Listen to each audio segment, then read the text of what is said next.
बढ़ते हैं आगे और अब बात बिहार विधानसभा चुनाव की। बिहार विधानसभा चुनाव के आखिरी चरण में भी बम्पर वोटिंग जारी है। सुबह 7 बजे से बिहार की 122 सीटों पर वोटिंग चल रही है और आप तस्वीरों में देख सकते हैं कि किस तरह से इस इलेक्शन को लेकर पूरी तरह से माहौल इस वक्त बना हुआ है। आपको बता दें कि जो 3 बजे तक का आंकड़ा है उसमें 60% से ज्यादा वोटिंग हुई है और ये जो वोटिंग है वो पिछले चरण से 6% ज्यादा अब तक बताई जा रही है। जी हां, 60% से ज्यादा वोटिंग, वो भी सोचिए 3 बजे तक। अभी तो आखिरी के कुछ घंटे बाकी हैं और बिहार ने न सिर्फ पहले फेज में बल्कि खास तौर पे सेकेंड फेज में भी बता दिया। जो आखिरी फेज रहा उसमें कहीं ना कहीं एक अलग स्तर पर इस वक्त मतदान जाता हुआ। रंजीता झा हमारी सहयोगी जुड़ चुकी है हमारे साथ लाइव। रंजीता, वाकई एक तरह से अपने ही रिकॉर्ड तोड़ता हुआ बिहार, एक उत्साह और कहीं ना कहीं एक मैसेज भी है। मतलब जिस तरह से हम हमेशा बदलते वक्त के साथ ये देखते आए हैं कि जैसे जैसे लोग जागरूक हो रहे हैं वैसे वैसे वोटिंग परसेंटेज भी हमने चुनाव में गिरता हुआ देखा, बट बिहार एक नजीर है।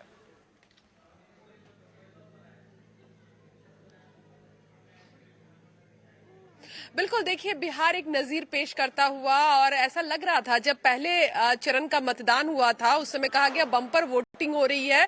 और क्या ये वोटिंग एंटी इनकम्बेंसी के लिए है या सरकार बदलने के लिए या मौजूदा सरकार से वोटर खुश है, ये आकलन अलग अलग तरह से राजनीतिक पार्टियां भी लगा रही है, मीडिया भी लगा रही है। लेकिन आज जब दूसरे चरण की वोटिंग हुई 20 जिलों के 122 विधानसभा सीटों पर, तो जो आंकड़े हैं वो पहले चरण को भी पार करता हुआ दिख रहा है। 3 बजे तक अगर वोटिंग की बात की जाए तो 60% वोटिंग 3 बजे तक हो गई थी, जो कि पहले चरण के मतदान से ज्यादा बताई जा रही है। और अभी 2 घंटे की वोटिंग अभी और बची हुई है क्योंकि 4 बज रहा है और 6 बजे तक ये वोटिंग चलेगी।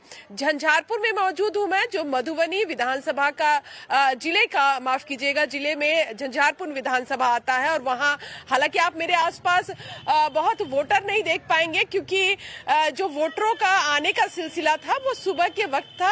अर्ली मॉर्निंग से ही 7 बजे से जब वोटिंग शुरू हुई उस समय से लेकर मतदाता लगातार लाइन में लगे हुए थे। कई वार्ड का हमने दौरा किया, इसके अलावा मधुबनी जिले के दूसरी कंस्टिट्यूएंसियों का भी हमने दौरा किया और हमने देखा कि लंबी कतारें लगी हुई थी, ना सिर्फ पुरुष मतदाताओं की, जो सबसे कहा जा रहा है कि इस बार एम फैक्टर यानी महिला फैक्टर जो है वो जोर शोर से बाहर निकल रही है। लंबी कतारें महिलाओं की दिख रही है और बेझिझक बेबाकी से अपनी बात रखती हुई और वोट के अधिकार को समझती हुई महिलाएं वोट डालती हुई दिख रही है। अब देखना होगा कि 2 घंटे बाद जब चुनाव आयोग की तरफ से आधिकारिक प्रतिशत निकल कर आता है कि आखिर कितने प्रतिशत वोट आए हैं, उसके बाद आकलन का दौर चलेगा। राजनीतिक पार्टियां अपनी अपनी तरफ से कयास लगाएगी, 14 को नतीजे आएंगे। लेकिन 14 को नतीजे आने से पहले राजनीतिक पार्टियां अपने अपने दावे जरूर करेगी।